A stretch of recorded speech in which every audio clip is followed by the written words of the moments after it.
మరి మన ఆత్మీయ జీవితంలో దేవుని దగ్గర నుంచి మనం కోరుకోగలిగే గొప్ప ఆశీర్వాదం ఏదైనా ఉంది అంటే దేవుడు మనతో మాట్లాడడం అనేది చాలా ఉన్నతమైన స్థితికి ప్రియమైన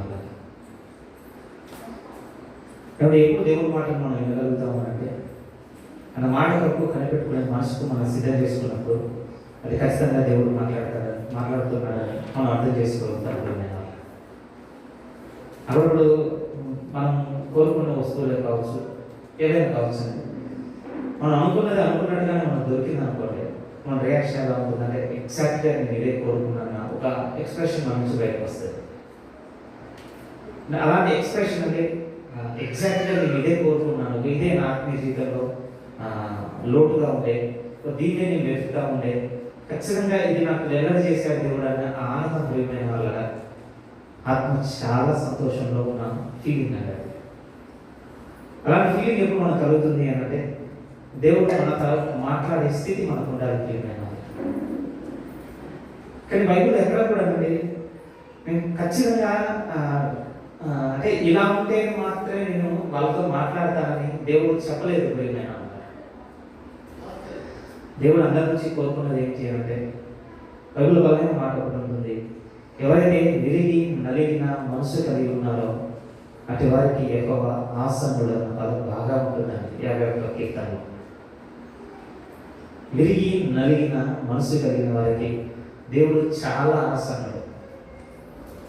మరి విరిగి నలిగిన స్థితి ఎక్కడి నుంచి వస్తుంది ప్రియమైన? విరిగి నలిగిన స్థితి ఎక్కడి నుంచి వస్తుంది? కాబట్టి ఇప్పుడు దేవుని కృప కొరకు కనిపెట్టుకునే ప్రతి స్థితిలో ఏమున్నది అంటే విరిగి నలిగిపోయిన జీవితం ఉన్నదండి. దేవుని కృప కొరకు మనం ఎప్పుడు కనిపెట్టుకుంటాము అంటే మనం అనుకున్నట్టుగా మన జీవితంలో జరగని స్థితిలో మనం కోరుకునేది ఏంటంటే దేవుని కృప నాకు అనుగ్రహించుకో. ఈ సంఘంలో అన్ని ఫ్యామిలీస్ అక్కడ ఆగి ఉన్నాయండి దేవుని కృప కొరకు. ఒక ఈ విషయాలే జరగలేదంటే వీళ్ళకి మాత్రం దేవుని కృప అందట్లేదని మనం వాళ్ళని అంచనా వేయలేము. అందులో వివాహాలు ఉన్నాయి, కుటుంబాలు ఉన్నాయి, గర్భఫలాలు ఉన్నాయి, ఉద్యోగాలు ఉన్నాయి, వాళ్ళు చేసే బిజినెస్లు ఉన్నాయి, అన్నీ ఉన్నాయి ప్రియమైన. వాళ్ళు పనిచేసే జాబ్స్ ఉన్నాయి. వాటన్నిటిలో ఉన్న ఆ స్ట్రగుల్ లైఫ్ అంతా దేనికి సైన్గా ఉంది అని అంటే విరిగి నలిగిన జీవితానికి గుర్తుగా ఉందండి. కాబట్టి ఇంతకంటే బెటర్ లైఫ్ దేవుడు మనకి ఇవ్వలేదంటారా? ఇంతకంటే బెటర్ లైఫ్, ఎందుకంటే స్మూత్ లైఫ్ ఇవ్వలేదా? ఖచ్చితంగా ఇవ్వగలిగిపోయినాయి వాళ్ళకి. నేను అన్ని పేరు పెట్టి చెప్పలేను, కానీ మీరు స్ట్రగుల్ అవుతున్న ప్రతిదీ మీరు పెట్టుకోండి. ఇక వాటన్నిటిని పెట్టుకొని దీనికంటే నాకు బెటర్ లైఫ్ నువ్వు ఇవ్వలేవా దేవా? ఈజీగా ఇవ్వగలదండి.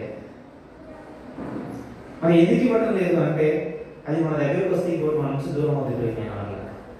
విరిగి నలిగిపోయిన స్థితి 51వ కీర్తన మనం చూడగలిగితే కాబట్టి ఈ స్థితి దేవుడు నిత్యము మనతో ఉంచుతున్నాడని ఎరుగుటాన్ని ఒక ఆశీర్వాదకరం. శరీర సంబంధంగా మన మనసు ఒప్పుకోదు ఏది ఇటు జీవితము దేవుని దగ్గర నుంచి కోరుకోవాలని, కానీ ఇది దేవుడు మనకు అనుగ్రహిస్తున్నాడు అంటే ఇది గొప్ప ఆశీర్వాదకరం బైబిల్ చెప్తుంది. 51వ కీర్తన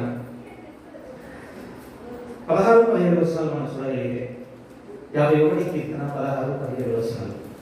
నువ్వు బలిని కోరుకున్నవాడవు కావు, కొనేడలా నేను అర్పించును. దావీదు రాజుగా ఉండి రాస్తున్నాడు, ఆ స్టేటస్ మర్చిపోకూడదు ఆయన స్థితిని. నీవు బలిని కోరుకున్నవాడవు కావు, ఒకవేళ నీవు కోరినేడలా నేను ఖచ్చితంగా అర్పించును. దహన బలి నీకు ఇష్టమైనది కాదు.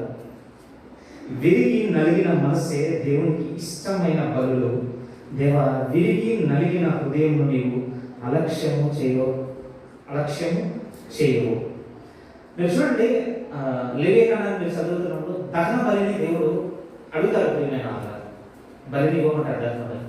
దహన బలి ఎందుకంటే వారు చేసిన పాపము పరిహారం నిమిత్తము ఒక బలి పశువును తీసుకొని వచ్చి కాబట్టి అది దాని అవయవాలన్నింటినీ ముక్కలుగా వేరు చేసి ఏమంటే అగ్నిలో వేసి ఆ బలిపీఠం మీద దహిస్తే అది దహన బలి. ఎందుకు ఆ బలి అంటే పాపం నుండి పరిహారం నిమిత్తము. 51వ కీర్తన కూడా ఎందుకు రాస్తున్నాడు తెలుసు దావీదు గారు? పాపం చేసిన తర్వాతనే రాస్తున్నాడు. చిన్న లెటర్స్ ఉన్నాయి మనకు ఆ కీర్తన పైన. దావీదు ఊరియా భార్య బెత్షెబతో వెళ్ళిన తర్వాత రాసిన కీర్తన.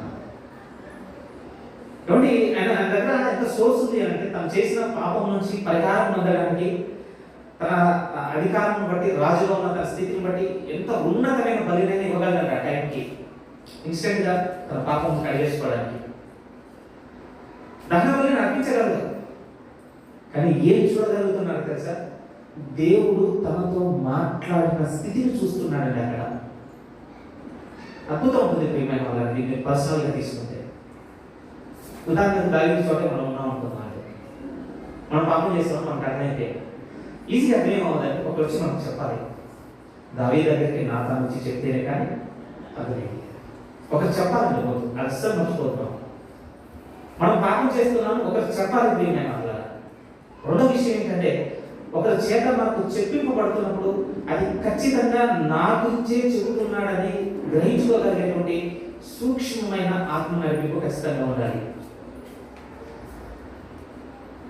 అది అది ఎలా ఉంటుందో నాకు తెలియదండి. నిన్న చిన్న ఇన్సిడెంట్ నా హృదయంలో చాలా ఆనందాన్ని కలగజేసింది. స్ట్రక్ అయింది, అవును కదా నేను అక్కడ ఉన్నాను కదా.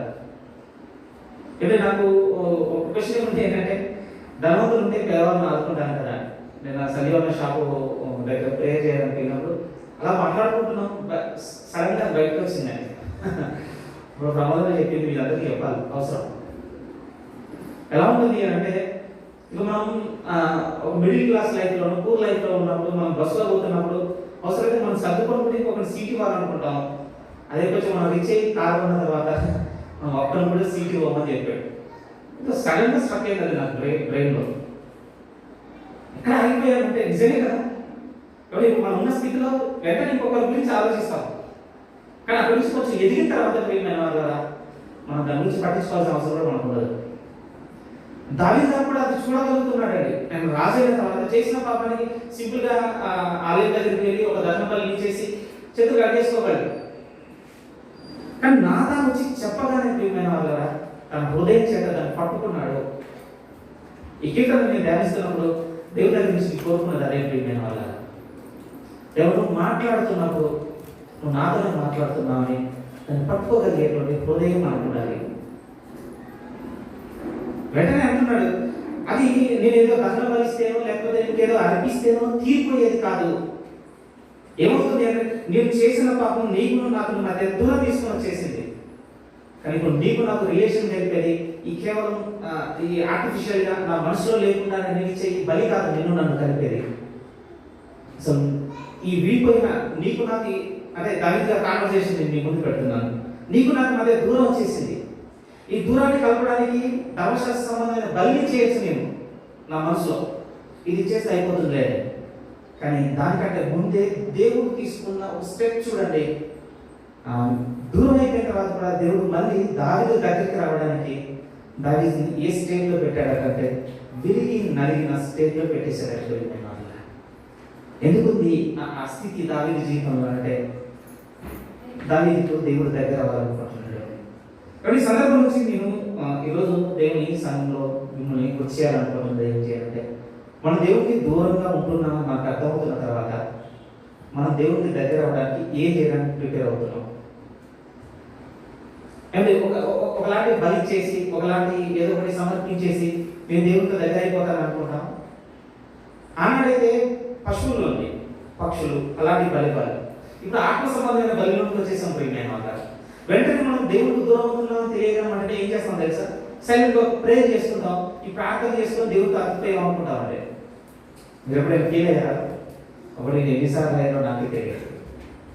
నేను ఏమనుకుంటాను అంటే, ఇక నేను చేసిన పాపం బట్టి దేవుడికి దూరం అవుతున్నాను తెలియదు. వెంటనే నా మనసులో కలిగేది ఏమిటంటే, ఒక చిన్న ప్రేయర్ చేసుకుని దేవుడిని ఏం కలిసిపోతాను. ఎందుకంటే ఆ రోజు దావీదు జీవితంలో ఒక బలి ఉన్నది, మనకు కూడా ఒక ఆత్మ సంబంధమైన బలి ఉంది. కాబట్టి ఈ రెండింటి దగ్గర పెడితే పెద్ద తేడా ఏం లేదండి. కానీ దావీదు గారు చేసే ప్రార్థన ఏముంది అంటే, నువ్వు అడిగితే నేను ఇవ్వగలను, కానీ నువ్వు అడగట్లేదు. నేను ఎంతకాలం ఇవ్వగలను అంటే చాలా ఇవ్వగలను. కానీ ఏం చూస్తున్నాడు అంటే, నువ్వు నాకు దగ్గర అవ్వడానికి నన్ను ఒక స్థితిలో పెట్టావు. ఆ స్థితిని దేవుడి దగ్గర వచ్చి యాక్సెప్ట్ చేస్తున్నాడు దావీదు గారు. ఇది ఎందుకు నేను మీ అందరితో చెప్తున్నాను అంటే, మీతో ముందుగానే చెప్పాను, దేవుడు మనకిచ్చే గొప్ప ఆశీర్వాదం ఏదైనా ఉంది అంటే దేవుడు మనతో మాట్లాడే స్థితి. మనల్ని వెల్లడి చేసే స్థితి. ఆ స్థితి ఎందుకు ఉందంటే ప్రియమైన మనల్ని విరిగి నలిగిన స్టేట్లోనే పెడితే తప్ప మనతో కమ్యూనికేట్ అవ్వలేదు. కాబట్టి అందులో మన ఫెయిల్యూర్ ఉండొచ్చు, మనం కోరుకునేది జరగకపోవచ్చు, మనం జరుగుతున్నది మన జీవితం జరగవచ్చు. ఈ సైన్స్ అనేది దేనికి గుర్తులు అంటే మనల్ని విరగొడుతున్నాడు, మనల్ని నలగొడుతున్నాడు అని దానికి గుర్తులు. ఎందుకు ఇలా చేస్తున్నావు దేవా అంటే నేను నీతో కమ్యూనికేట్ అవ్వాలనుకుంటున్నాను, నేను నీతో ఫెలోషిప్ చేయాలనుకుంటున్నాను, నేను నీతో దగ్గరగా ఉండాలనుకుంటున్నాను. కాబట్టి ఈ మాటను గుర్తు చేయడంలో మన సంఘంలో చాలా ఆ స్థితిలో అన్ని కుటుంబాలు ఉన్నాయి. నేను అట్లా ప్రభునందు మిమ్మల్ని ఆదరించడము దేవుని తరఫున నేను గుర్తు చేయాలనుకుంటున్నమాట. నేను గుర్తు చేసుకుని బలపడుతున్న మాట ఏంటంటే దేవుడు మనల్ని పెట్టిన స్థితిని బట్టి దేవుని స్తుతిద్దాం. ఏ స్థితిలో పెట్టాడు దేవుడు అంటే చాలా ఫెయిల్యూర్ స్టేటస్లో ఉన్నాయి అందరం, చాలా విరిగి నలిగిన స్టేటస్లో ఉన్నాం. ఇప్పుడు చెప్పుకోలేకపోతున్నాం బయటికి, కొందరు కలవలేకపోతున్నాం బయటికి వెళ్ళి, కొందరితో మనము అంటే సహవాసం కాదు వాళ్ళతో ఉండలేకపోతున్నాం. ఎందుకంటే మన లోపల ఉన్నవి మనం అభ్యతపరుస్తున్నాయి. ఎందుకు ఇలా చేస్తున్నావు దేవా అంటే దేవుడు గుర్తు చేస్తున్నాడు. ఆ స్థితికి నీకు నాకు అవసరం కనుక మనం అక్కడ ఉంచేసాడు. అది దేవుడు మనల్ని విడిచిపెట్టాడని గుర్తు కాదు, బయలు పెట్టారు. దేవుడు మనతోనే ఉన్నాడు అన్నది గుర్తు. కానీ ప్రభుత్వం వెంబడిస్తున్న చాలా మంది యథార్థంగా నీతితోనూ భక్తితోనూ విశ్వాసం వెంబడించేటువంటి భక్తులు పూర్వకాలంలో చెప్పిన మాటలు ఏంటి అంటే మరి ఒక జీవితంలో నిరంతరాయకు శ్రమను ఎదుర్కొంటున్నాడు ఒక వ్యక్తి అని అంటే ఆ వ్యక్తికి దేవుడు చాలా దగ్గరగా ఉన్నాడని ఎదుర్కొంటున్నాడు. బైబిల్లో ఉన్నమాట నేను ఒకటి చూపించి నేను ఒక చిన్న కాంటెక్స్లోనికి ఈరోజు నేను తీసుకెళ్ళాను. తెస్సలోనిక 2వ పత్రిక మీరు చూడగలిగితే తెస్సలోనిక 2వ పత్రిక మొదటి అధ్యాయం 5వ వచనాన్ని మనం చదవగలిగితే 4-5 వచనాలు ఇది బైబిల్లో ఉన్న మాట. నేను ఏమంటే ఆ శ్రమ మనం ఎదుర్కొంటున్న ఆ విరిగి నలిగిపోతున్న స్థితి, దేవుడు మనల్ని వైఫల్యాలకుండా తీసుకెళ్తున్న స్థితి దేనికి గుర్తుగా ఉండాలని బైబిల్ చెప్తున్నా మనం చూడగలిగితే 4-5 వచనాలు అంటున్నారు. మీ హింసలన్నింటిలోనూ మీరు స్నేహితున్న శ్రమలన్నింటిలోనూ మీ ఓర్పును విశ్వాసమును చూసి మేము దేవుని సంఘంలో మీ యందు అతిశయపడుచున్నాము. దేని కొరకు మీరు శ్రమ పడుచున్నారో ఆ దేవుని రాజ్యమునకు మీరు యోగ్యులని ఎంచబడు నిమిత్తము మీరిట్లు ఓర్చుకొనుట దేవుని న్యాయమైన తీర్పునకు స్పష్టమైన సూచన అయి ఉన్నది. ఇంతకంటే క్లియర్ ప్రూఫ్ బైబిల్లో ఇంకోటి లేదంటే కొంచెం డైరెక్ట్ చేసి స్టేట్మెంట్ కూడా చెప్తాను. మీరు నేను తీసుకున్న బాప్టిజం ఉన్న క్లియర్ ప్రూఫ్ కాదు నాకు తెలియదు, కానీ మళ్ళీ రిపీట్ చేస్తాను అన్నమాట. మీరు నేను తీసుకున్న బాప్టిజం ఉన్న స్పష్టమైన సూచన అవుతుందో లేదో నాకైతే తెలియదు, కానీ దేవుడు అంటున్నారు మీరు నా నిమిత్తము ఓర్చుకుంటున్న సహించుతున్న ఈ శ్రమలు ఏవైతే ఉన్నాయో మీ జీవితంలో అవి మీకు నాకు స్పష్టమైన సూచన. దేవుడికి హల్లెలూయా చెప్దాం. ప్రియమైన వాళ్ళ స్థితిని బట్టి ధైర్యం చెప్పగలగాలి. మనం ఒకటి ప్రియమైన వాళ్ళ ఎవరిని దేవుడు అంగీకరిస్తారు, ఎవరిని దేవుడు అంగీకరిస్తారు అంటే దేవుడు చెప్తున్నాడు ఎవరి జీవితంలో అయితే విరిగి నలిగిపోయిన జీవితం కూడా సాగుతున్న జీవితంలో వాళ్ళని ఫస్ట్ అంగీకరిస్తాను. ఒక మాట ఉంటుంది కదండి, అంటే శాస్త్రం పడితే పరిశీలిత ఇస్తారు చెప్పి దేవుని రాజ్యానికి ఎవరు ముందున్నారు? సుంకరులు వేశ్యలు ముందున్నారు. యేసుక్రీస్తు వారి నోట్లో నుండి వెళ్ళిన ఒక స్పష్టమైన సూచన అంటే దేవుని రాజ్యానికి ముందున్న వారి లిస్టులో పౌలు కూడా క్రీస్తును పోలి నడుచుకున్న ఒక భక్తుడు కూడా ఇంకొక స్పష్టమైన సూచన చేస్తున్నాడు. ఆయన కూడా ఏమంటున్నాడంటే మీ జీవితము శ్రమల గుండా వెళ్తున్నట్లయితే, అటు హింసలన్నింటినీ మీరు నేను ఓర్చుకున్న వారి జాబితాలో ఉంటున్నట్లయితే ఈయన కూడా ఏం చెప్తున్నాడు అంటే దేవుని న్యాయమైన తీర్పునకు మనం నిలబడతామన్నది ఈ జీవితం స్పష్టమైన సూచన. దేవునికి స్తోత్రం. కానీ ఒక పరిపూర్ణమైన విశ్వాసం కూడా ఉన్నది.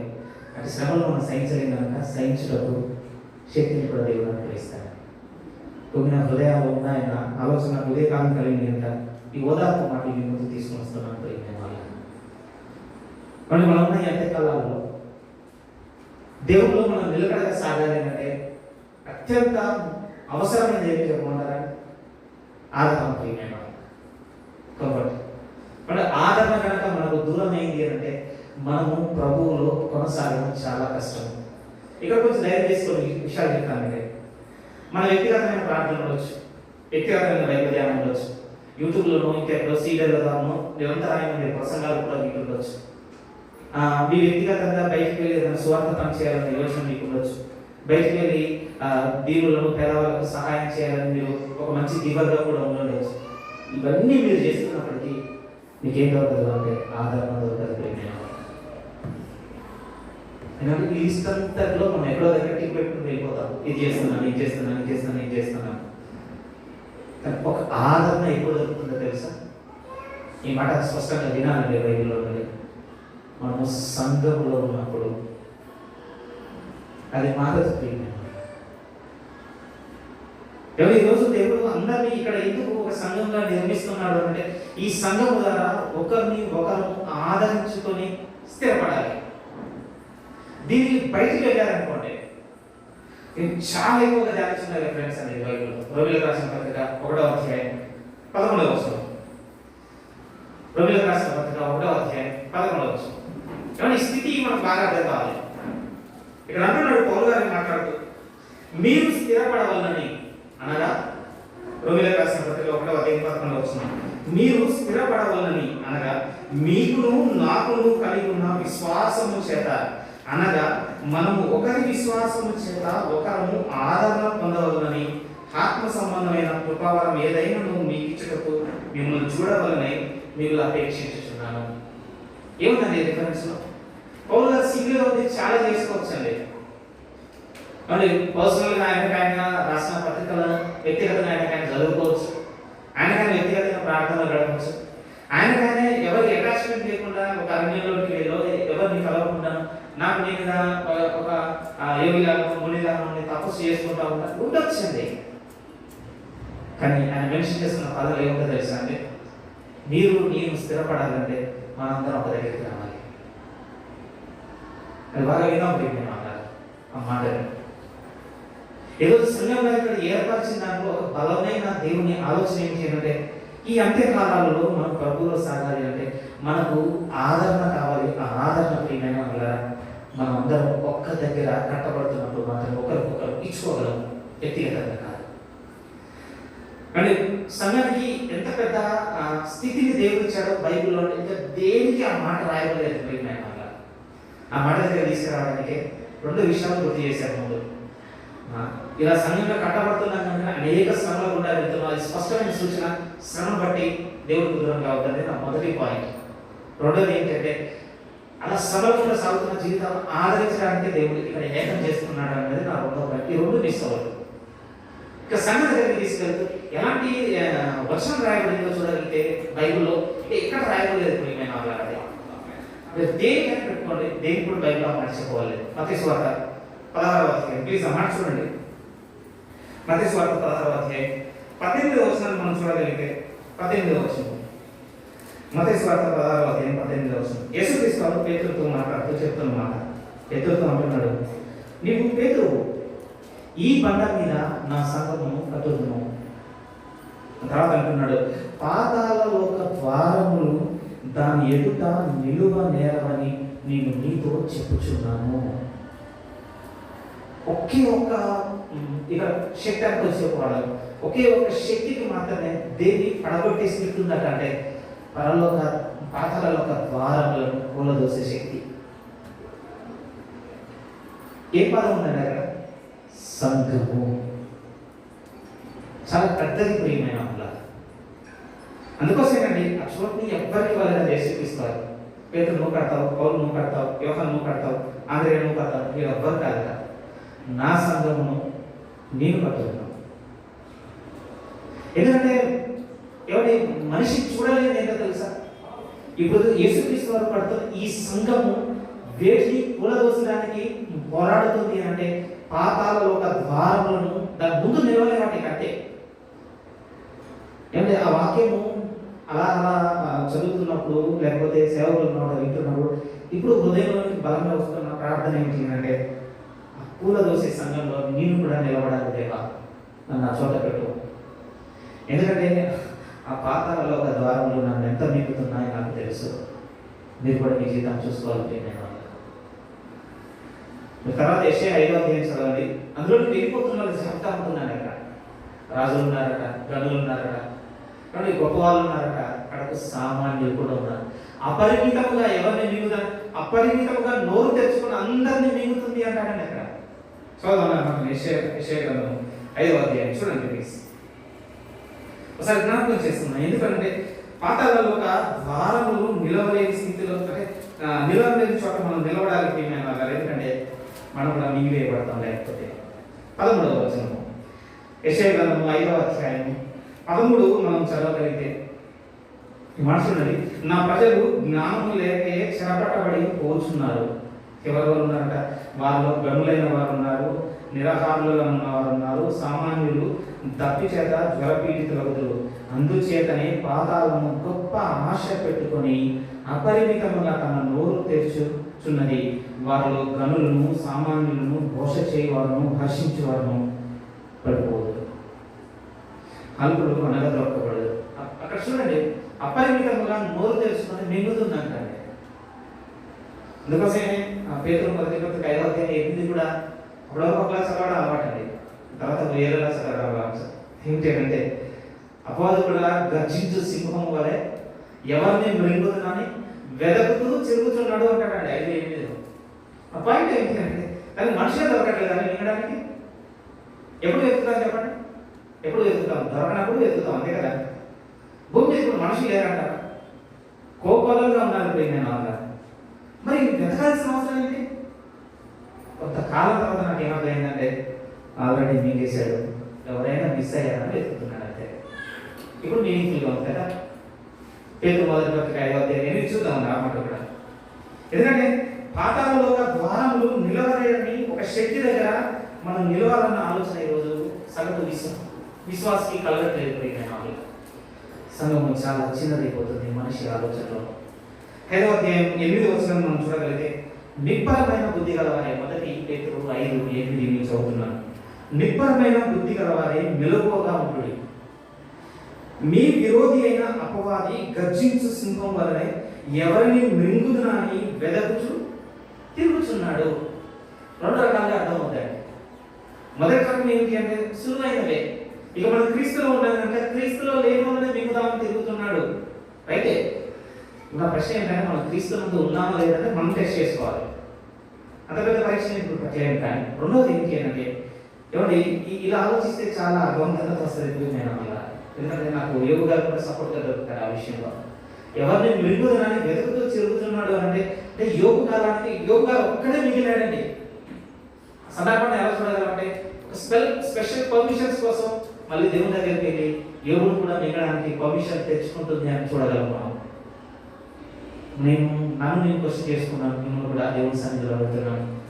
మనం కూడా మింగే స్థితిలో ఉన్న పరిస్థితులు ఉంటే మనం ఎక్కడ నిల్చున్నాం చెప్పండి. ఇప్పుడు అది మిగులుతుందని మనకు అర్థమైతే ఎక్కడ నిల్చున్నాం? ఇప్పుడు మనం ఎక్కడ నిల్చోవాలి అంటే దాని ద్వారములు నిలవని ఒకటి ఏర్పాటు చేశారు దుర్గము దేవుడు భూమి మీద. ఆ దుర్గంలో ఉండాలి.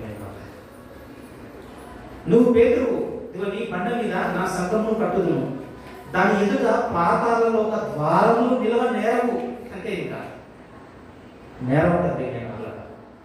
మన ప్రశ్న, దేవుడు మిమ్మల్ని అందరినీ అడుగుతున్నది ఏంటంటే ఆ సంఘంలోనికి చొచ్చుకొని వచ్చేటప్పుడు మనం ఎంత ప్రయత్నం చేస్తున్నాము ఈ పరిస్థితుల్లో. చాలా పర్సనల్గా ఆలోచించాలి. ఎవరి విషయంలో ఈరోజు నన్ను ముందు క్షమాపణ కూడా అడగాలి, మిమ్మల్ని వచ్చి సంతోషంలో చెందాలి. పైన మనం 10:30కి ఎవరు ఉంటాము నేనే మాట్లాడాను. ఈరోజు నా శోధన అయిపోతాను, ఇంక బయలుదేరిన టైం అయిపోతాను, నాదే లేట్ వచ్చే 20 minutes. ఖచ్చితంగా మిమ్మల్ని అందరినీ క్షమించమని అడుగుతున్నాను. ఈరోజు ఎవరికి ఈ దుఃఖము మనకు అర్థమవుతున్నట్లేదు. ఈ నిలకడ, ఈ చరణ స్థితి ఏమిటి, ఈ స్థిరత్వం అనేది సాగుతూనే ఉండాలి వాళ్ళు. ఎందుకంటే ఈ సంఘమును యేసుక్రీస్తు ఎలా బిల్డ్ చేస్తున్నాడు అంటే తన సంఘమును పాతాళంలో ఒక ద్వారములు దాని ఎదుట నిలవబడ్డ. అందుకోసం ప్రియమైన వాళ్ళ సంఘం అనగానండి ప్రభు ఎక్కడ కూడా ఒక రాతితోనో ఒక కట్టడంతోనో పోల్చలేదు. కానీ ఆయన ఏమన్నాడు అంటే అది కుటుంబం అన్నాడు, శరీరం అన్నాడు, అది ఒక పవిత్ర రాజైన కన్యక అన్నాడు. చాలా పదాలు చెప్పబడ్డాయి. నా మాట ఏంటి అంటే దయచేసి ఏమైనా ఈ కుటుంబం కట్టబడ్డానికి ప్రయత్నం చేయండి. సంఘం కట్టబడ్డం అంటే ఈ పదం కొంచెం బాగా చెప్తుంది. నిరంతరము అన్నా నేను బాధపడుతూ బాధతో చెప్పే మాట ఏంటంటే వచ్చేవారుగా పోయేవారుగా కుదిరినప్పుడు వచ్చేవారుగా ఈ స్థితి కట్టబడడానికి గుర్తు కాదు. మళ్ళీ నేను మాట చెప్తాను, స్థిరత్వం ప్రియమైన వాళ్ళ. ఇక్కడే శ్రీకారం ఉన్నాయి గట్టిగా చెప్పడానికి ధైర్యం లేదు, కానీ ఎక్కడో ఒక దగ్గర మాత్రం కుటుంబంగా కట్టబడండి. ఎందుకంటే ఒక కుటుంబంగా బిల్లు అయిన దాన్ని దేవుడు ఏమన్నాడు, సంఘం అన్నాడు. ఒక శరీరంగా అతకబడిన వారందరినీ దేవుడు ఏమన్నాడంటే బైబిల్లో సంఘం అన్నాడు. ఒక దగ్గర ఒక సమూహంగా ఇక్కడ ఏర్పడిన వాళ్ళని మాత్రం కాదు ప్రియమైన వాళ్ళ. ఎందుకంటే అట్టి సంఘము మాత్రమే దేన్ని పడద్రోయగలదు అనంటే పాతాళంలో ద్వారములను. ఏమైనా పాతాళంలో ద్వారములు అంటే ఇంట్రెస్టింగ్గా ఉంటాయి ప్రియమైన వాళ్ళ. బైబిల్లో పేతురుతో యేసుక్రీస్తు చెప్తూ ఉంటారు, పరలోక రాజ్యపు తాళ చేయడం పరం బైబిల్లో కనబడుతుంది, స్వార్థ కనబడుతుంది, ప్రకటన కనబడుతుంది. దాని గురించి భవిష్యత్తులో కూడా దేవుడు గురించి మాట్లాడుతున్నాను. నేను కూడా వెతుకుంటున్నది ఏంటంటే పాతాళంలో ద్వారములు అంటే ఎక్కడ ఉంటాయి? ఎందుకంటే సంఘమేమో భూమి మీద ఉండాలి, బాగా పదాలు వెళ్ళాలి. సంఘమేమో భూమి మీద ఉంది, కానీ పాతాళం వరకు భూమి మీద మాత్రం లేదు. మరి దాని ద్వారం ఎక్కడ ఉంటుంది? ఈ చోట లేని దాంట్లో సంఘం ఎలా పోరాడుతుంది? ఆ పదాలు మీకు అర్థం కావాలి. సంఘం భూమి మీద ఉన్నది ఇప్పుడు, కానీ పాతాళం వరకు భూమి మీద లేదు ఇప్పుడు. కానీ ప్రభు ఏమంటున్నాడు, ఇక్కడ నేను కడుతున్న ఈ సంఘము పాతాళంలో ఒక ద్వారములు కూడా దాని ఎదుట నిలవలేనంత శక్తితో ముందుకెళ్తుంది. నేను కడుతున్నప్పుడు ఎక్కడున్నాయి? ఇది అర్థం కావడానికి చిన్న పదం మీకు పరిచయం చేస్తానండి. మనకు తెలిసిన పదం పాతాళంలో ఒక ద్వారము ఎక్కడ ఉంది అని నేను వెతుకుంటున్నప్పుడు నాకు బాగా కనపడిన పదం ఏంటంటే, అంటే ఎప్పుడైతే ఒక విశ్వాసి ఇరుకు మార్గంలో నుండి విశాల మార్గంలోకి పోవాలన్న నిర్ణయం తీసుకుంటాడో ఆ విశాల మార్గమే దేని గేటో తెలుసా? పాతాళలోకానికి గేట్ పోయిన డోర్ అనుకోండి. ఎలా చెప్తావు బ్రదర్ నువ్వు అంటే సింపుల్ అబ్జర్వేషన్. అంటే పరలోకమేమో జీవానికి గుర్తు, పాతాళం మరణానికి గుర్తు. ప్రియమైన వాళ్ళు, ఎరుపు మార్గంలో ప్రవేశింపపోరాడి ఎక్కడ తీసుకెళ్తుంది? జీవంలోనికి.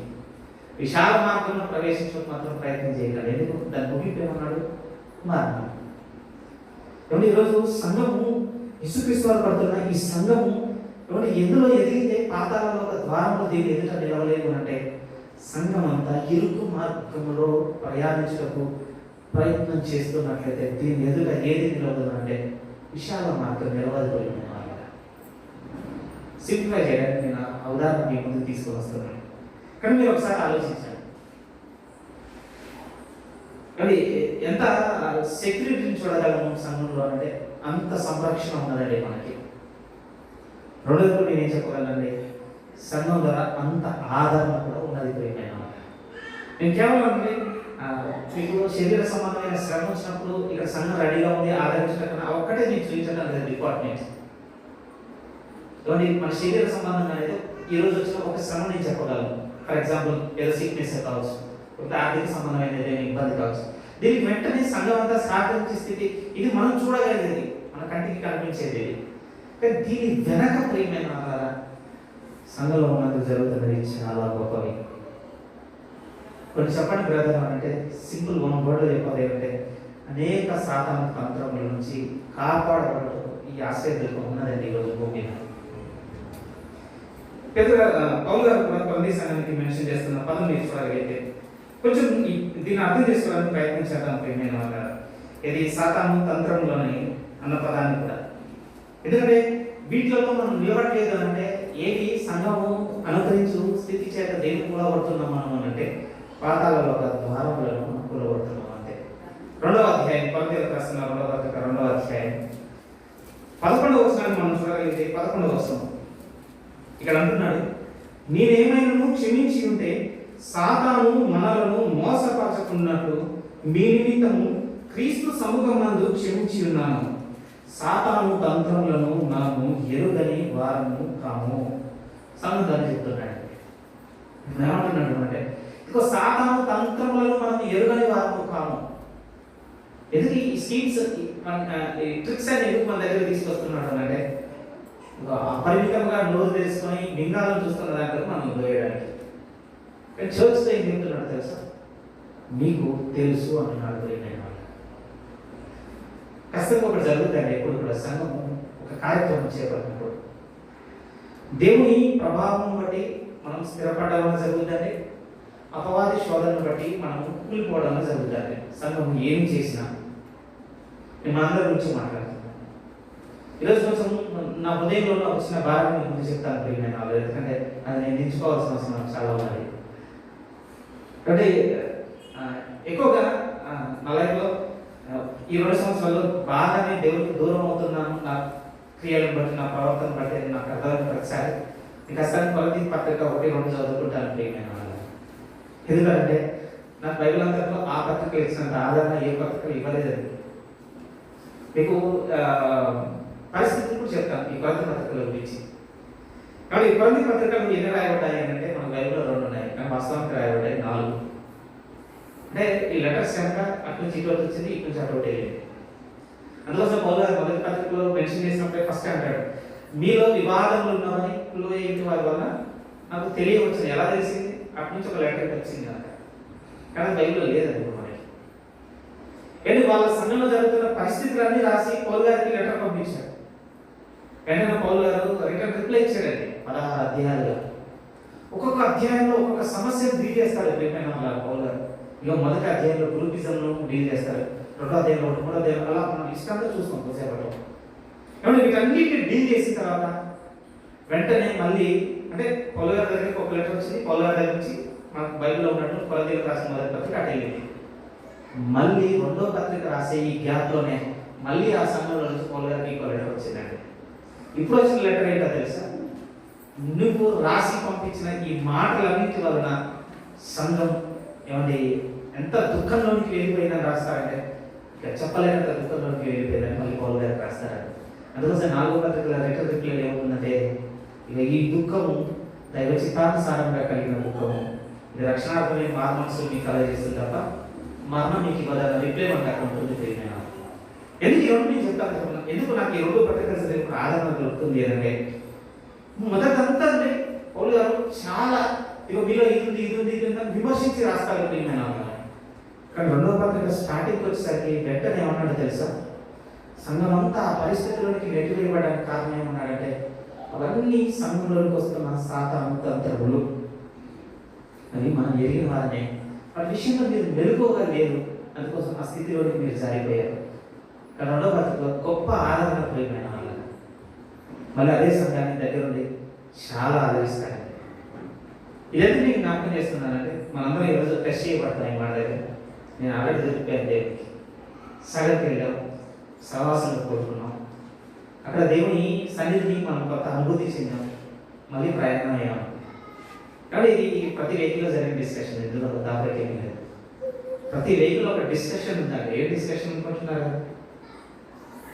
Negative discussion. ఎస్, నేనైతే దేవుడి దగ్గర ఒప్పుకుంటున్నాను. దాంట్లో చాలా కీడుందని నేను అనను ప్రియమైన వాళ్ళ. మీరేదో ఉద్దేశపూర్వకంగా చేసినారని నేను అన్నాను. మిమ్మల్ని అంటున్నానంటే నన్ను నేను అనుకోవడం అంతే. కానీ ఆ రాత్రి ఇంటికి వచ్చిన తర్వాత అంటే ఒక భావం అయితే ఉండిపోయిందండి హృదయంలో. ఎందుకంటే మన దృష్టి మనం తెలియదు ప్రియమైన వాళ్ళ. ఏంటి అంటే, ఇదో దేవుడు చూడలేని స్థితి, దయ్యం కరెక్ట్గా చూడగలిగే స్థితి ఏంటి ఇక్కడ. తర్వాత కొంత సందిగ్ధత హృదయంలో. కానీ ఆ తర్వాత ఈ పత్రిక చదువుకున్నప్పుడు వెంటనే స్ట్రక్ అయింది ఏంటి అంటే, ఇప్పుడు నేను సాతాను తంత్రములను ఎరిగిన వారిలో ఉండి కూడా ఎందుకు అవన్నీ చూడలేదా ఆ సమయంలో.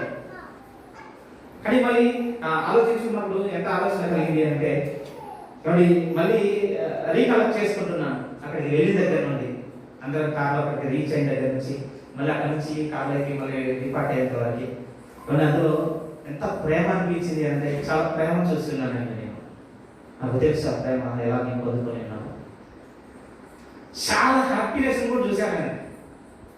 ఇంకొకరు కూడా నిజం చెప్పగలను, చాలా మాట్లాడుకోకుండా దూరంగా ఉన్న వాళ్ళు కూడా ఆ రోజు భుజం మీద చేయలేసుకొని ఫోటో దిగి కూడా చూశాను. కానీ దేవుడు కలిగించిన వాతావరణం ప్రియమైన వాళ్ళు అక్కడ ఎంత మంచి శ్రేష్టమైన వాతావరణం ఉండేదంటే, ఒక కుటుంబం కట్టబడితే ఏ ఆప్యాయత అనురాగాలతో కట్టబడుతుందో అవి వెదజల్లి ఉన్నాడు అందరి జీవితంలో, అందరి మధ్య. ఇప్పుడు ఒక శరీరము సరిగ్గా అతికి ఆర్గనైజ్డ్గా ఫంక్షన్ అయితే ఎంత కోఆర్డినేట్స్ ఉంటుందో ఆ 2 days అంటే అక్కడ జరిగినాక అది కనపడింది ప్రియమైన వాళ్ళ. కానీ ఇదేనండి సమస్య. ఒక సంఘంగా దేవుడు బిల్డ్ చేసిన తర్వాత అపవాది ఏ విధంగా లోనకు ప్రవేశిస్తుందో చూడగలిగే స్థితి కూడా మనకు కావాలి. ఎందుకు కావాలి అంటే అది వాడి తంత్రములు ప్రియమైన వాళ్ళ ఏ విధంగా నేను లోపలికి వచ్చేసాను. అందులో చాలా జరిగిపోయాయి. ఏమో ఇప్పుడు వాటన్నిటిని మెన్షన్ చేస్తే పౌలుగారు ఏమంటున్నారు, అవి మనం ఎరగని వాళ్ళము కాము. మరి ఎరుగిన తర్వాత ఎందుకు జరిగింది అంటే అక్కడ రాసిన పదవి ప్రియమైన వాళ్ళ సాతాను మనలను మోసపించకుండానట్లు ఉంది కదా మాట 11వ వచనం.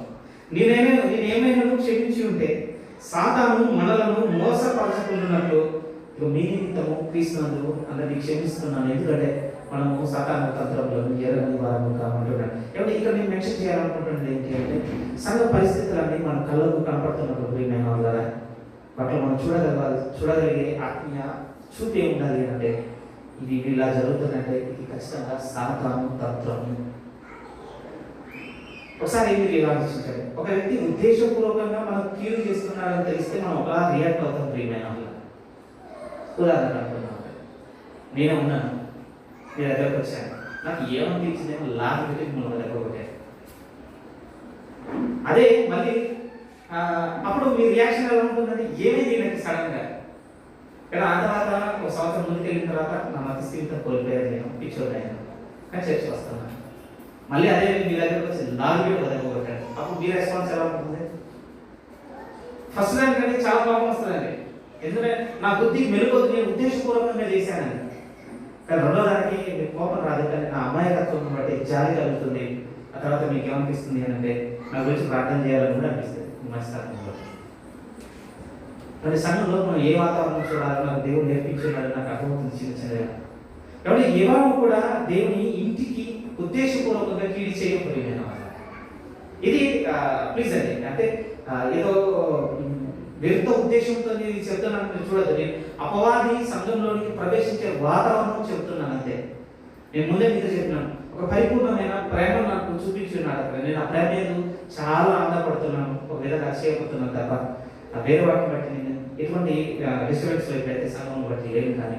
కాబట్టి అపవాది తీసుకొచ్చి వాతావరణం వచ్చి నేను మాట్లాడుతున్నాను కనుక మీరు ఆ పర్స్పెక్టివ్లోనే చూడాలి. ఎవరు కూడా ఉద్దేశపూర్వకంగా దేన్ని చేయరండి. కానీ అపవాది తంత్రంలో ఏది వ్యవహారంగా మనం ఎలా చూడాలి అంటే వాడి వలన ఈ శోధన, వాడి వలన ఈ కుటుంబంలో ఈ గందరగోళము, వాడి వలన ఈ శరీరంలో సఖ్యత లేకపోవడం. ఇప్పుడు మనం ఏం చేయాలి చెప్పండి? ఉద్దేశపూర్వకంగా చేస్తే చాలా సీరియస్ అవుతుంది. అనేది అపవాదిని బట్టి జరుగుతుందని మనకు అర్థమైతే మనము చేయవలసింది ఏంటంటే పౌలుగా చేసిన పని దేవుని శక్తిని ఆశ్రయించి ఒక ప్రార్థన పూర్వకంగా మళ్ళీ సమస్తము సరి చేయడం ప్రతి సంఘంలో ఆయన చేసింది. ఎక్కడ కూడా అంటే టెంపరౌట్ అవ్వలేదండి పౌలు గారు. మొదటి పత్రిక చదువుతున్నప్పుడు నిజంగా ఏమండి చాలా మెలుగు కలిగిన ఒక వైద్యం చేసినట్టు కనపడుతుంది. మొదటి పత్రిక చదివితే అసలు ఉండదు. 24 రిపీటెడ్గా చదవండి. మీరు చాలా ఇష్టపడతారు ఆ బుక్ని, నిజంగా చాలా చాలా ఇష్టపడతారు. ఎందుకంటే ఎన్ని లేయర్స్ ఓపెన్ అవుతాయో తెలుసా మన అంతరంగ జీవితంలో.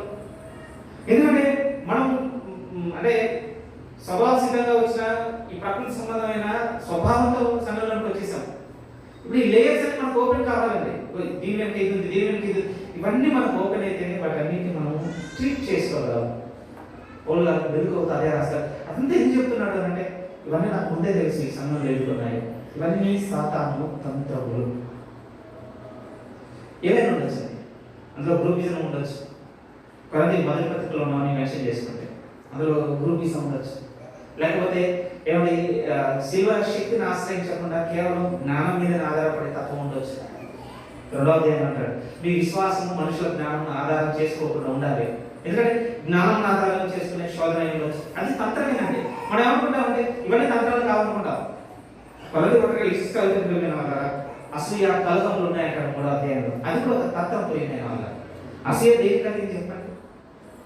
మనం వాళ్ళకంటే అధికులుగా ఉండాలనుకున్నాం. విషయం మంచిదే కావచ్చు అండి, వాళ్ళకంటే మంచి ప్రార్థన చేయాలనుకున్నాం, వాళ్ళకంటే నలుగురు కనపడేటట్టుగా ఒక కార్యక్రమం చేయాలనుకున్నాం, వాళ్ళకంటే ఎక్కువ దేవునికి ఇవ్వాలనుకున్నాం, వాళ్ళకంటే ఎక్కువగా ప్రసంగించాలనుకున్నాం. ఇది అసూయ. కాబట్టి ఇది మన వైపు నుంచి ఎలా ఉంది అంటే మంచిగానే ఉంది, కానీ పౌలు గారు అంటున్నారు ఇవన్నీ మన తంత్రములు చాలా రకాలుగా ప్రయోగించుకున్నాడు. 4వ అధ్యాయంలోకి రాగలిగితే 4వ అధ్యాయంలో ఎలా కనపడింది అంటే ఏమంటే యేసుక్రీస్తు కంటే బోధకులనే బాగా ఇష్టపడే తత్వం కూడా చేసిందట ప్రియమైన వాళ్ళ. అది కూడా వాడి తత్వము. వాళ్ళకన్నా యేసుక్రీస్తు ఎలుగురు చూపించేదని మాకు ఉండదండి.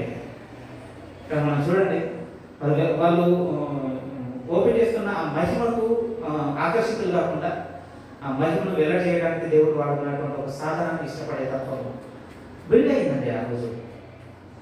అందుకోసమే ఎంతమంది సేవకులు తయారు కావాలనుకున్నారంటే తెలుసు కొలతీ సంఘంలో. వీళ్ళు చేస్తే 10,000 మంది సేవకులు పుట్టుకొచ్చినా బాగలేదు. వీళ్ళు బోధించే వాళ్ళు 10,000 మంది కంటే తండ్రి మంచి ఉపదేశం చేసి ఒక తండ్రి ఒకడున్నా చాలు. అంటే తెలియకుండా ప్రియమైన వాళ్ళ మనకున్న ఈ మానవ సంబంధం మెదడు మనం ఎలా బిల్డ్ చేస్తుంది ఏంటంటే I want to preach something. ఏదో చెప్పాలి. అది తంత్రము, కానీ మనకు తెలియదండి. మనం 5వ అధ్యాయంలోకి జారిపోతే ఇదిగో ఏమైనా తండ్రి భార్యను ఒకడు ఉంచుకున్నాడు, ఒక జాతకు సంబంధమైన శోధన సంఘంలో ఉంటుంది. అది కూడా వాడి తంత్రము. అలా లేరు ఆలోచించుకుంటే ప్రియమైన వాళ్ళ 6వ అధ్యాయంలో ఉండేసరికి దేవుని రాజ్యాన్ని జాబితా పెద్దది రాస్తాడు. ఈ జాబితాలో ఉన్న వాళ్ళు ఎవ్వరు కూడా దేవుని రాజ్యానికి హక్కుదారులు కాదని మీరు ఎరగరా? మీ దేహంతో దేవుని మహిమపరచాలి. 6వ అధ్యాయంలో అదొక తంత్రం. 7వ అధ్యాయంలో ఉండేసరికి కుటుంబ రిలేషన్షిప్స్ ప్రియమైన వాళ్ళ భార్య భర్తల బంధాలు, కుటుంబ బంధాలు, స్త్రీ పురుషుల మధ్య బంధాలు అది కూడా తంత్రం. 8కి వచ్చేసరికి ఒకటి, 9కి వచ్చేసరికి ఒకటి, 10కి వచ్చేసరికి ఇలా మనం మాట్లాడుకుంటే 16 అధ్యాయాల్లో పుష్కలంగా మనకు కనపడతాయి. మీరు నమ్మడి, మీరు పత్రికలు 2 జాగ్రత్తగా చదివితే ఇవన్నీ మీలో ఉన్న పాపాలను ఖండించని ఎక్కడ కూడా ఖండించలేదని పోలేదు. ఇక్కడ 2వ పత్రికలు ఏమైనా ఆదరించాడు అంటే అవన్నీ సాధారణ తంత్రములు. ఎదిగితే మీరు అందరూ చిక్కుకోకపోయేవారు, కానీ మీరు జాగ్రత్తగా లేకపోవడం వల్ల వాటిలో చిక్కుకున్నారని చాలా ఆదరించాడని ఆ సంఘాన్ని.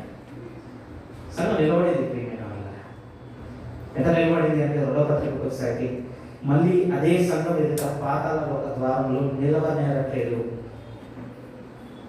ఎంత బ్లెస్సింగ్ చెప్పడం చర్చ్ స్థితి, ఎంత బ్లెస్సింగ్. ఎందుకంటే మనం ఒక కాలంలో కావద్దండి. వాడి తంత్రము దేవుని సన్నిధిలోనికి లేకపోతే దేవుని కుటుంబంలోనికి, దేవుని శరీరంలోనికి తీసుకురావడానికి మనం ఒక సాధనం కావద్దు. 2వ అధ్యాయానికి వచ్చేసరికి అది చూపించుకున్నారు వాళ్ళు. అందుకోసం పౌలు గారు ఏమంటున్నారంటే మనం ఎరిగిన వాళ్ళు పాత నిబంధనలో ఎవరికి తెలియదు పోయినాయి వాళ్ళ. వాస్తవానికి మాట్లాడితే వాస్తవం చెప్పాలి అంటే ఎవ్వరు కూడా తెలియదండి సాతాను తంత్రం ఇలా ఉంటుందని. 0 నాలెడ్జ్ పాత నిబంధనలు ఉన్న వాళ్ళకి. ఇంకా నిజం చెప్పాలి అంటే ప్రత్యక్షంగా పోలిక ఉంటుందండి బైబిల్లో. ప్రత్యక్షంగా ఆదాము అవ్వలు ఏదేని తోటలో ఉన్నప్పుడు ఉన్న ఎంట్రీ అండి, మళ్ళీ యేసుక్రీస్తు వారు 40 దినములు శోధింపబడేటప్పుడు ఉన్న ఎంట్రీ 2 ఈక్వల్గా ఉంటాయండి. ఆ మధ్యలో అంతా ఇంకెవ్వరికి కూడా అంత డైరెక్ట్ డీలింగ్స్ ఉండవు అపవాదితో. అది బాగా అర్థం కావాలి.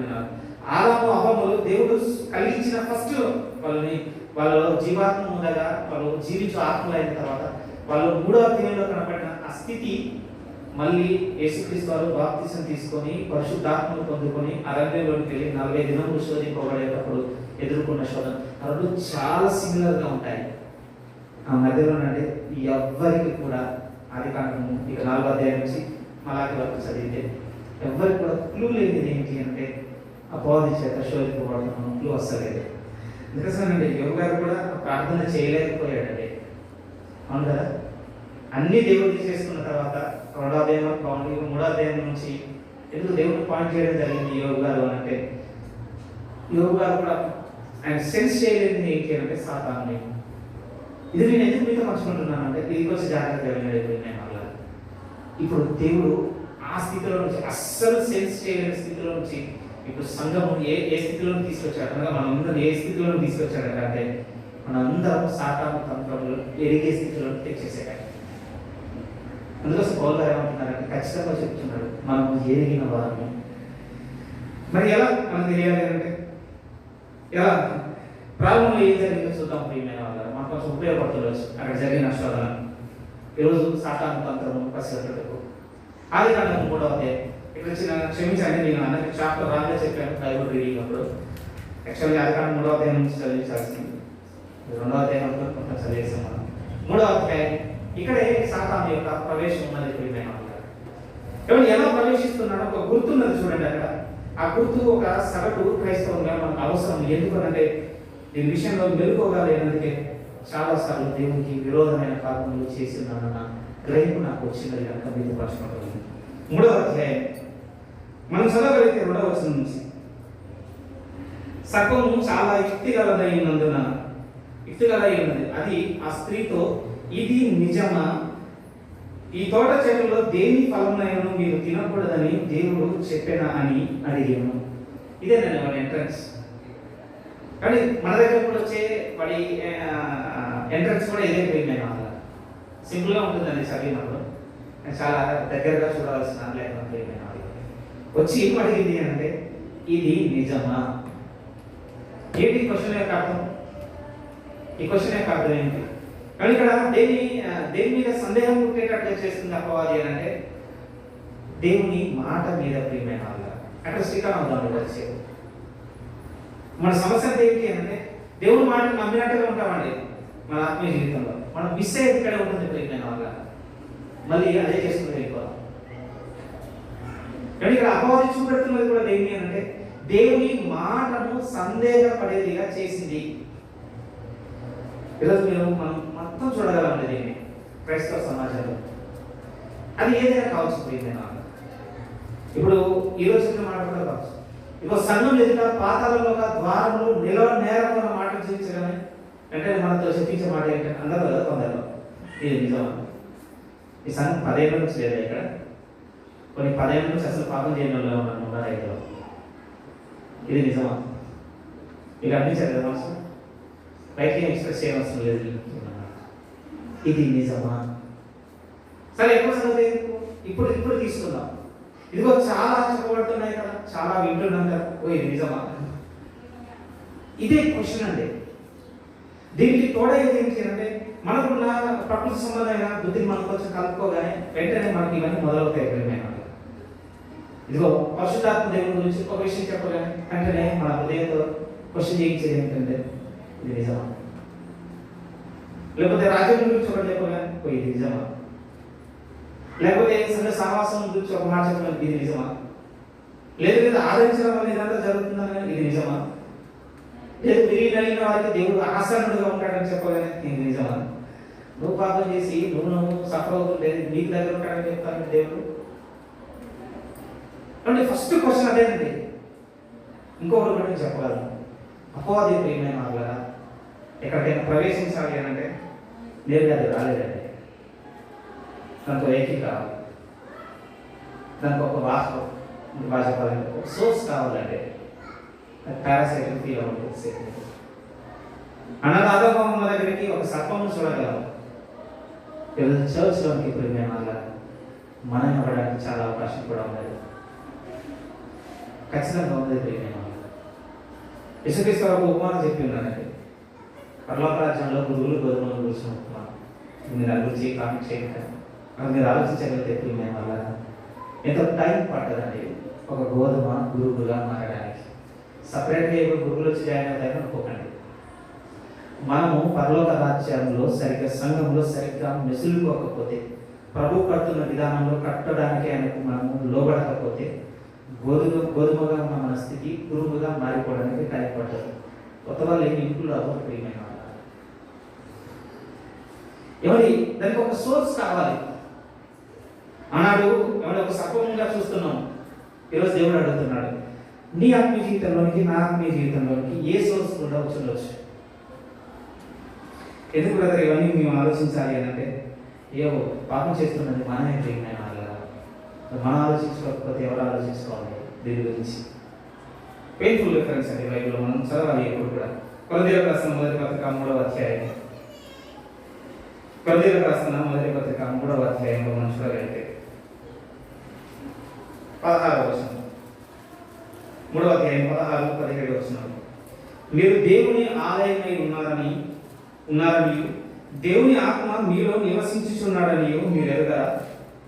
ఎవడైనను దేవుని ఆలయమును పాడు చేసిన ఎడల దేవుడు వారిని పాడు చేయడు. ఇందులోనే నేను ఏం కోట్ చేయట్లేదు, పలానా వాళ్ళు ఉన్నారు పలానా ఉన్నారు మీరేం చెప్పలేదు. ఎవడైనను ఈ సంఘానికే కోరుగా రాస్తున్నారు. అంత డిస్టర్బెన్స్ కారణమైన ఆ సంఘంతో ఏమంటున్నాడంటే మీరందరూ కారణమే, ఏ ఒక్కరిని కూడా అడగలేదండి, ఒక్కరి పేరు కూడా మెన్షన్ చేయలేదు. కానీ ఏమన్నాడు, మీలో ఎవడైనాను ఎందుకు ఆ పదం కోట్ చేస్తున్నానంటే ఇంటెన్షన్గా ఎవరు కారకులు కాదు నేను అలాని ఇక పర్లేదు నేను ఆలోచించిన అనుకోకూడదు. మనం ఎంత భారం ఉండాలి హృదయంలో అంటే మేబీ నేనేమైనా కారణం అవుతానా, నేనేమైనా వాడిని మోసుకొని రావడానికి కారణం అవుతానా, ఖచ్చితంగా చెక్ చేసుకోవాలంటున్నాడు. ఎందుకనంటే అది కట్టబడుతుంది, చాలా శక్తివంతమైనదిగా చూడండి. అన్నయ్య సత్యాలు చేసిన తప్ప అదే ప్రియమైన వాళ్ళ బైబిల్లో వాళ్ళ దగ్గర కూడా భర్తతో అడగలేదండి పేతురు గారు, కానీ భార్యతో అడిగినప్పుడు మాత్రం ఏమన్నాడు అంటే ఎందుకు మీరు మోసపుచ్చారు, ఆ క్వశ్చన్ వచ్చిందండి. ఫ్యాక్ట్ చెప్పాలంటే అననీయ సత్యాలకు కూడా తెలియదు ప్రియమైన, అంత పవర్ఫుల్ చర్చ్లోనికి మేము మోసుకొని వస్తాము సాధారణ అలా తెలియదండి. ఆ రోజు ఈరోజు మనకు కూడా తెలియదండి. ఒక ఏమంటే దేవుని ఆత్మ చేత నడిపింపబడుతున్న సేవకుడు వచ్చి ఇదిగో నువ్వే కారణం, ఆ రోజు పేతురు గారు ఏ విధంగా అయితే వివేచనతో చెప్పినాడు, అట్టి వివేచన కలిగిన స్థితి కలిగిన సేవకుడిని మనం ఎదుర్కొన్నంత వరకు మనకి ఏం తెలియదు అంటే అది మనమే అని నాకు కూడా తెలియదండి. ఇప్పుడు వరకు ఇప్పుడు కూడా నాకు తెలియదు, నేను దీన్ని గాయపరుస్తున్నానా, ఈ సంఘము లేకపోతే ఈ సంఘములో ఆ వృద్ధిమంతులకు దోహదపడుతున్నానా, ఈ సంఘము బాధపడటకు కారణమవుతున్నా నాకు తెలియదు. కానీ నాకు ఏ పడులు ఉండాలి నాకు ఉదయం అంటే నేను ఒకవేళ ఆయన ఆలయము పాడు చేసిన కదా ఆయన నన్ను ఖచ్చితంగా పాడు చేస్తాడు. బాగా ఉండాలి ప్రియమైన ఎందుకు దేవుడు ఈరోజు ఈ మాట మనకి వినిపిస్తుందో చెప్పండి. నాకేం తెలియదు, కానీ నేను ఒకవేళ ఉన్నానేమో ఈరోజు నన్ను హెచ్చరిక చేస్తున్నాడు అంతే. అంతే పాజిటివ్ మీరు కూడా తీసుకోండి. ఇందులో ఏం నెగిటివిటీ లేదండి, అసలు ఇందులో వ్యతిరేకత లేదు, విరోధం ఏం లేదు, ఏదో స్టార్ ఉన్నాను నేనేం మాట్లాడట్లేదు. కానీ ఒకవేళ ఈరోజు నన్ను గైడ్ చేస్తున్నాడేమో ఒక జీవజలాన్ని లేకు ఆయన ఏమంటున్నాడు అంటే మనం ఏమైనా కారణం అవుతామేమో చెక్ చేసుకున్నాం ప్రియమైన వాళ్ళ. బైబిల్లో కూడా మాట ఉంటుంది కదా, తను విమర్శించుకున్నాడు ఇక దేని చేత విమర్శ చేయబడిన మాట ఉంటుందండి. ఆ మాట మనం చూడవచ్చు అనుకుంటాను. ఇదే కొరింథీ పత్రిక 11వ అధ్యాయం, కొరింథీయులకు రాసిన మొదటి పత్రిక 11వ అధ్యాయం 31వ వచనం మనం చదవగలిగితే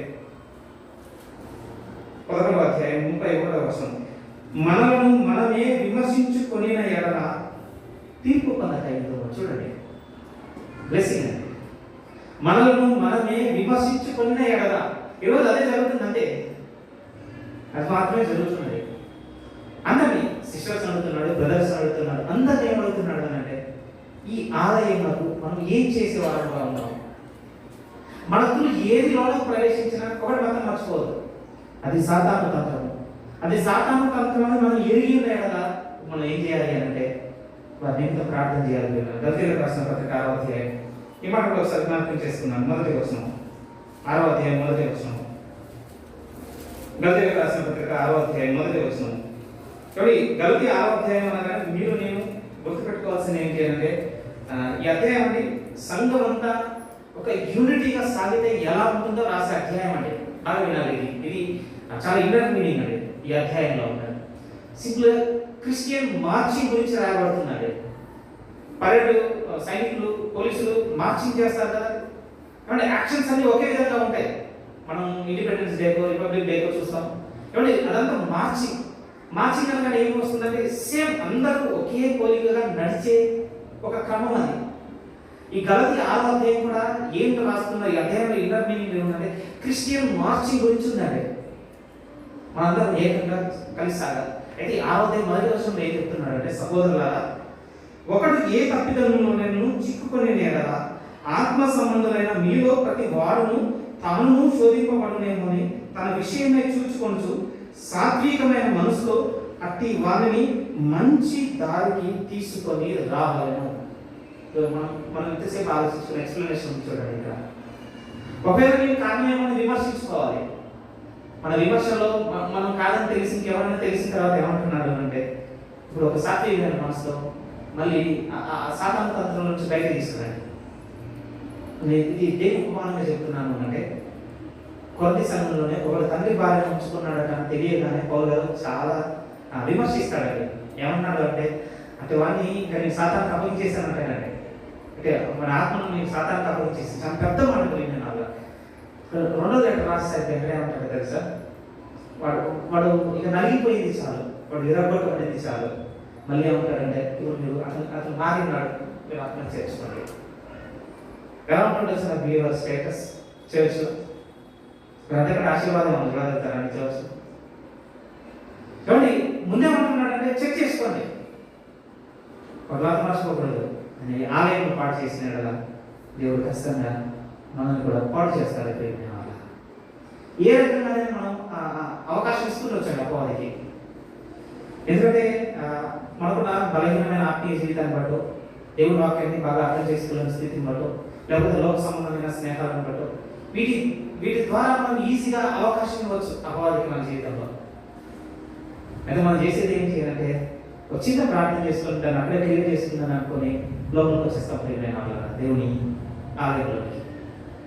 అప్పుడు ఏమవుతుంది అంటున్నాడు అంటే, నువ్వు మోసుకొని వచ్చిన ఆ స్థితి, వాడి తంత్రము లోపలికి ప్రవేశించి చాలా మంది గోధుమలను గురువులు చేసుకుని పోతుంది.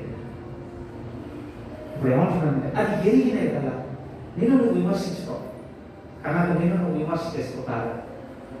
ఎందుకంటే నువ్వు దేని వాహకంగా తెస్తున్నావు. కాబట్టి మనగా బాగా స్ట్రగుల్ 2 వారాల నుంచి ఇప్పుడు నేను సాధన చేసుకుంటుంది ఏంటంటే మూవీస్ చూడడం ఆపేస్తున్నాను. ఈ రోజుకి వచ్చింది నాకు ధైర్యం చెప్పుకోవడానికి. మీకు తెలియదు, మీరు ఎవరికి బయట చెప్పుకోండి కదా. అంటే ఒక హిడెన్ లైఫ్ ఉంటుందండి. ఆ హిడెన్ లైఫ్ చాలా హిడెన్గా ఇస్తాం మనం.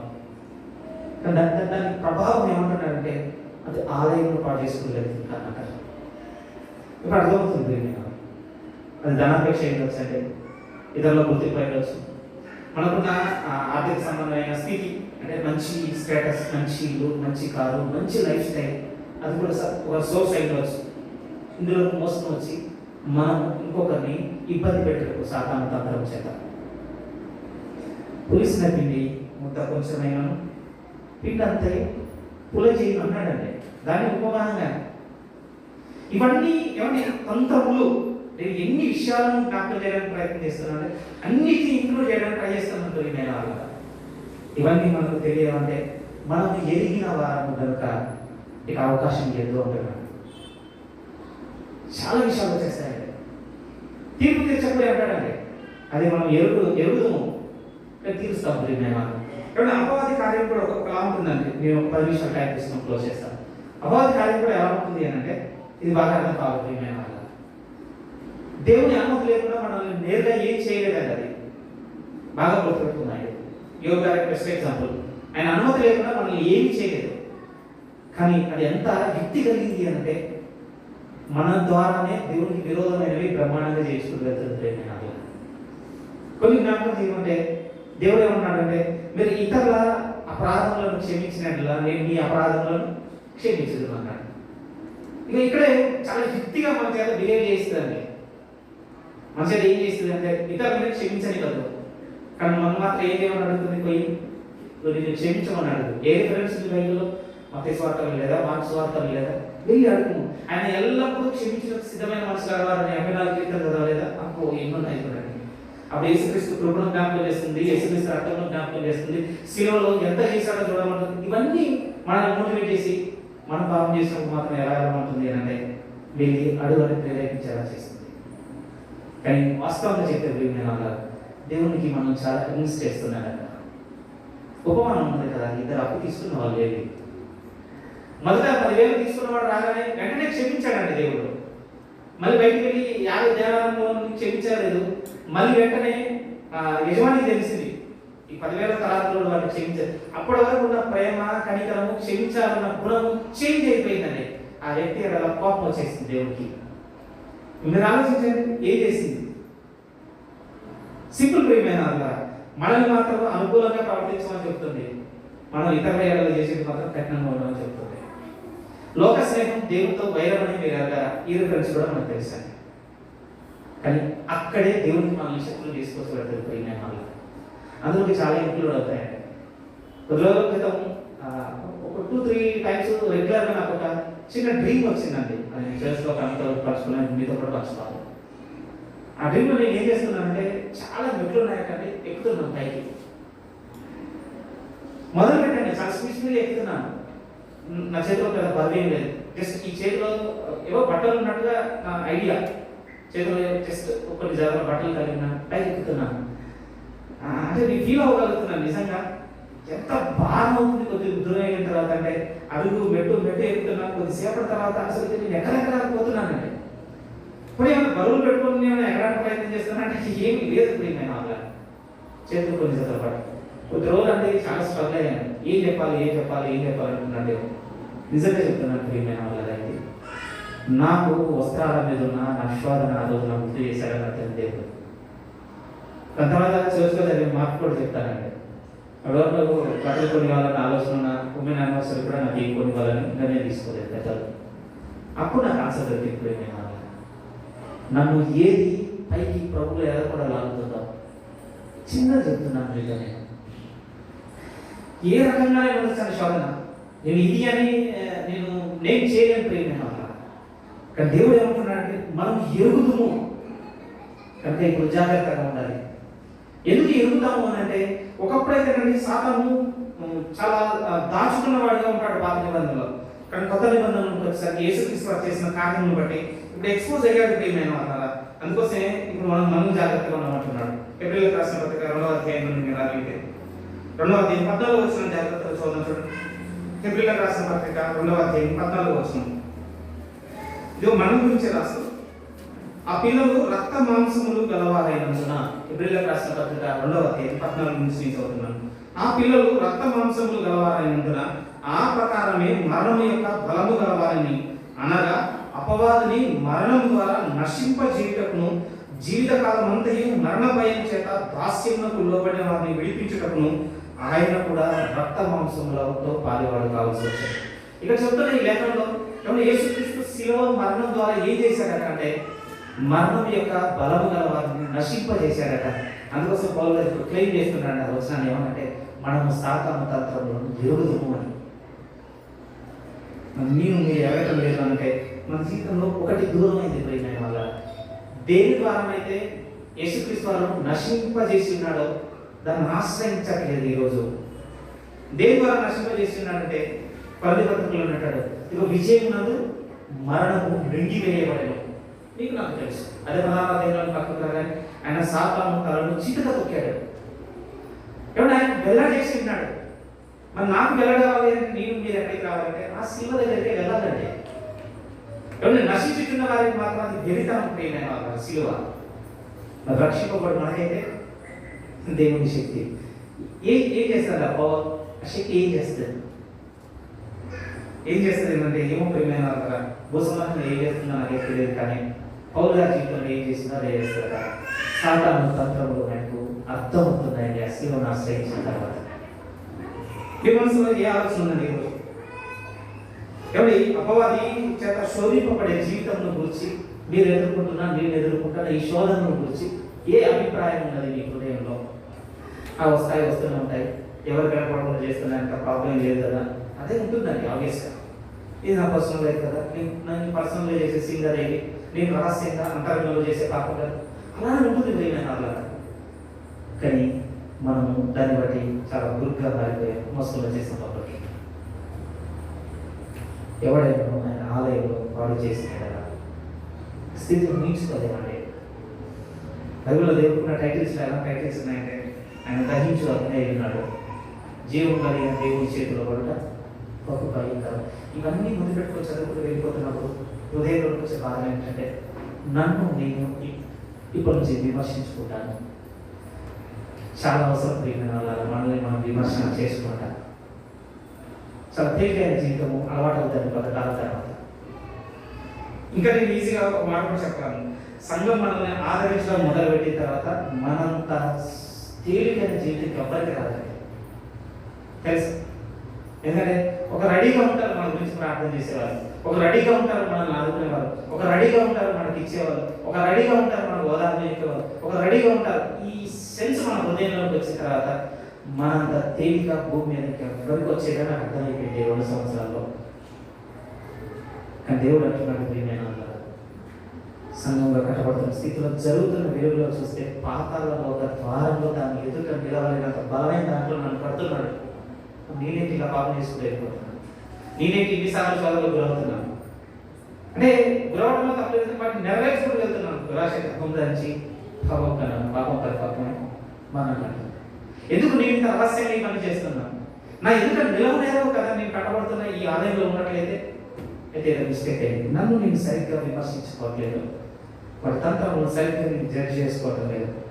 వాడి తంత్రములు తెలుసుకున్నటకు సాతాను ఓడించిన శిలువ దగ్గరికి రావటం లేదు. ఆ శిలువ వెలుగులో నన్ను నేను చూసుకోవటం లేదు. ఎంత బిల్డ్ చేస్తున్నారు ప్రేమ వల్ల దేవుడు నీ హృదయంలో, నా హృదయంలో. ఒక చిన్న నిర్ణయం అనేది మీరేం తీసుకుంటారో మీ ఇష్టం. కానీ నాకైతే ఒక భారం ఉన్నది, మనందరం శిలువ వెలుగులో మన జీవితాన్ని విమర్శ చేసుకునే స్థితి మనకు రావాలిపోయింది. అలాగా దయచేసి లేజీగా ఉండద్దు మనం ఇక్కడ. ఎవరంటే ఏమనండి ఒక్క మాట, మీరు శిలువను అర్థం చేసుకోవడానికి బాగా చదువుకోవడం వల్ల నేను అర్థం చేసుకోలేకపోతున్నాను మీరు అనుకుంటే మాత్రం పొరపాటు. దేవుణ్ణి బాగా అడగకపోవడం వల్ల మనం అర్థం చేసుకోవట్లేదంటే. మళ్ళీ నేను మాట్లాడిస్తానే చెప్తాను, మనం బాగా చదవలేకపోవడం వల్ల అర్థం చేసుకోలేకపోతున్నాం మీరు అసలు అనుకోవద్దు. మీకు టైం చెప్తారండి, ఉద్యోగం చెప్తారు, పిల్లలు చెప్తారు, కుటుంబంలో చెప్తారు, అన్నీ అర్థం చెప్తాం బయట చదవాలని. ప్రస్తుతం పట్టు పెడతాం. మీరు బాగా దేవుని అడగకపోవడం వల్ల నేను కూడా ఆ వెలుగు మన మీద ఉదయిస్తే పౌలు గారు చూడగలిగేంత స్థితి మనకు ఉంటుంది. ఈ సాతాను తంత్రములు ఇది ఎరిగిన వాడు ఒకటి చేస్తానండి, అందులో పాలు పొందుకోకుండా తనను తాను కాపాడు. నేను ఎందుకు ఇప్పుడు అతనితో కమ్యూనికేట్ కోపయ్యాను, అతనితో ఎందుకు నేను జత పెట్టాను అంటే సరే నేను జడ్జ్ చేసుకోకపోవడం వల్లనే కదా. చిన్న నిర్దేశం మనకు అవసరం ప్రియమైన వాళ్ళ. మనం కట్టబడుతున్న సంఘం దేవుని మనలో చూడడం బాగా రావాలి. అందుకోసం ఈ మాటలు దోహదపడాలని నేను గుర్తు చేసినాను. తలలో ప్రార్థన చేసుకున్నాను.